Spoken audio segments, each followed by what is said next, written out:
Just recently, a Missouri prison nurse killed her husband, poisoned him with antifreeze, and then burned the house down to try to make it appear as if her husband died from a fire. And all this so that she could marry an inmate she fell in love with.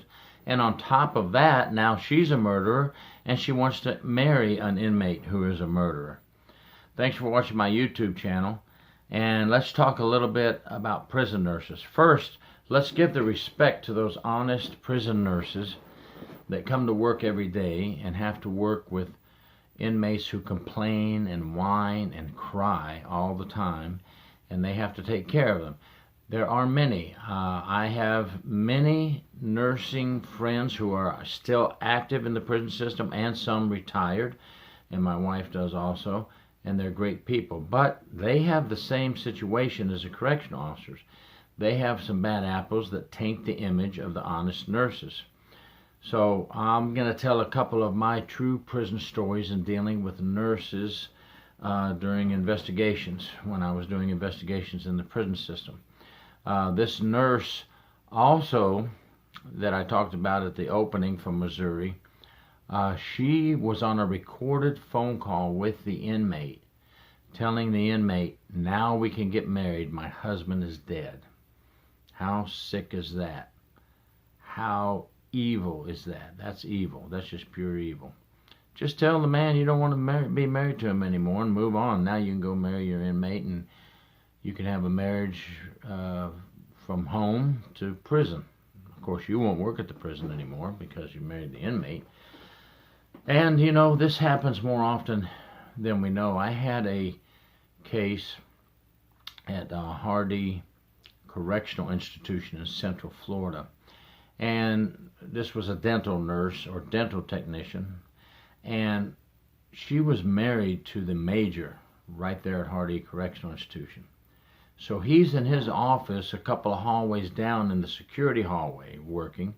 And she's in the dental clinic not far from the security hallway, working in the dental clinic with inmates, and she fell in love with an inmate and got caught having sex with an inmate. Wow, what a way to go. Thank God she didn't kill him though, and he moved on and found him happiness elsewhere. Isn't it strange what can make people go this route?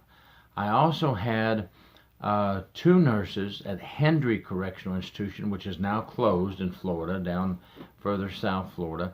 And both these nurses were involved with inmates, and both these nurses were bringing marijuana to the inmates.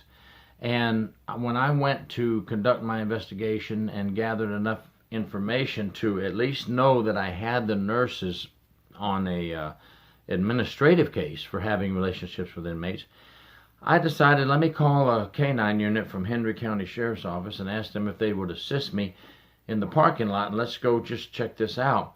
Now, you can't, when you have a K-9, you can't tell the K-9 officer, the nurse's car is the fourth one, it's the red one. You can't do that. You can only say, can you run these 2 rows for me? Can you run these 2 rows for me with your K-9? That's something I think a lot of people don't understand. I can't tell them that, and they can't know that. So we let the K-9 go, and it hit on one of the nurse's vehicles.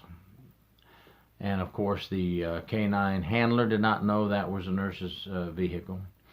And of course the K-9 has no clue. He's out there doing his job, trying to find us some drugs. So we bring the nurse out to her car and say, "Is this your car?" "Yes, it is." "And we had a K-9 alert on your vehicle, and we need to search it." Well, we search the car, we don't find anything. So is the K-9 off today or what? We're not sure.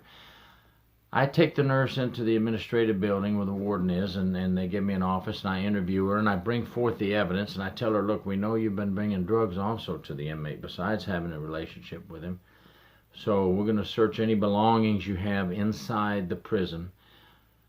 So where's your purse?" She said, "Oh, it's in my locker." The nurses at Hendry had lockers. And I said, "What are we going to find in your locker?" And she did what we call the head drop. And the head went down.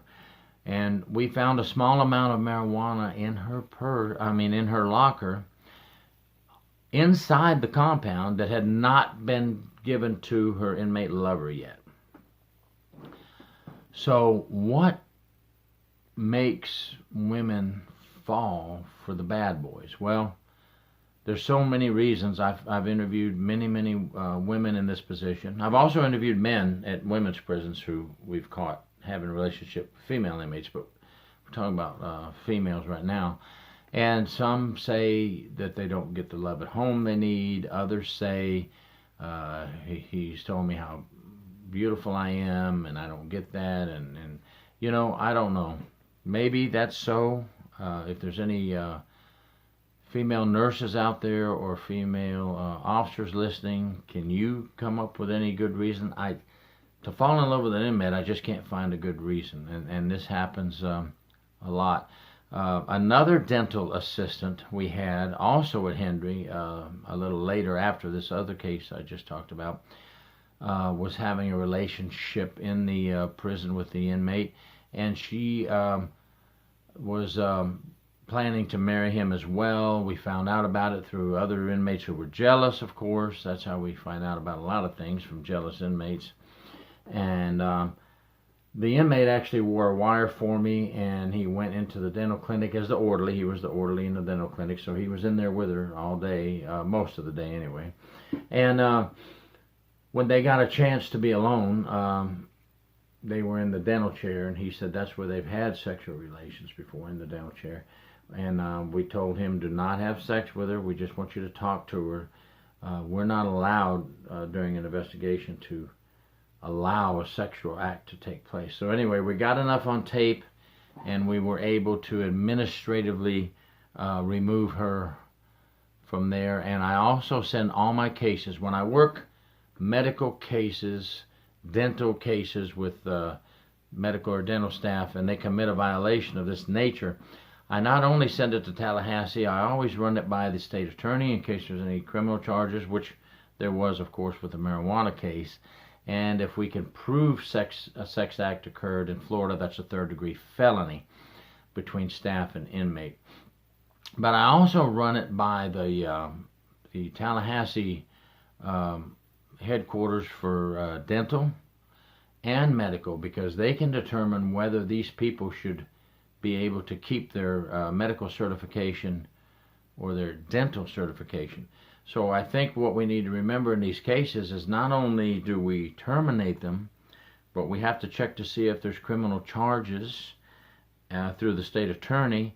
And don't forget, we send these things up to their dental certification, their professional compliance offices for medical and dental.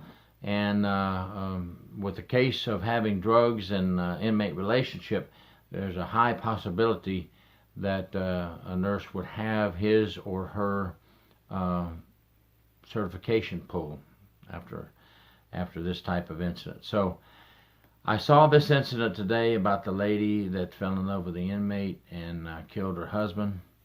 Very radical, very evil move, and it just brought back some memories of nurses gone wild, as I call it. The bad apples that taint the image of the honest nurses, unfortunately, happens in any profession, not just corrections. It happens in all professions, folks. So it's the same everywhere. We just have to try to fight it and fight the corruption, and we have to try to fight the cancer and remove it. Let's just we also had cases with nurses not just having affairs with inmates, falling in love with inmates. We've had a lot of cases where nurses have married inmates after they've gotten out of prison. We never knew the affairs were even going on. We weren't fortunate enough to receive information from a jealous inmate or a staff member that was on the ball and noticed something. And a lot of these folks that have relationships just seem to get by. Next thing you know, they resign. They don't work at the prison anymore, and next thing you know, they're seen on the street with their new husband. That was the former inmate that came out of the prison. You know, we've all seen that. So we need to train all our other areas besides security in ethics, inmate manipulation, and the dangers of falling for an inmate's manipulative ways, and especially falling in love with an inmate and bringing them contraband. We sometimes tend to only think about security, the uniformed officer, and it's not true. We have to watch everyone that works within the prison to make sure they learn not to be manipulated by the inmates and falling into this trap. Now, this particular prison nurse from Missouri, Jefferson Correctional Institution in Missouri, if you go as far as wanting to kill your husband with antifreeze to marry an inmate, you probably had some issues to begin with, and we probably could not have saved this person with ethics training and manipulation, but we have to try. Anyway, just a few nurse stories for you, dental assistant stories. Take care, let's watch out for each other, and let's report these incidents when we see something suspicious immediately. If you like this YouTube, please subscribe.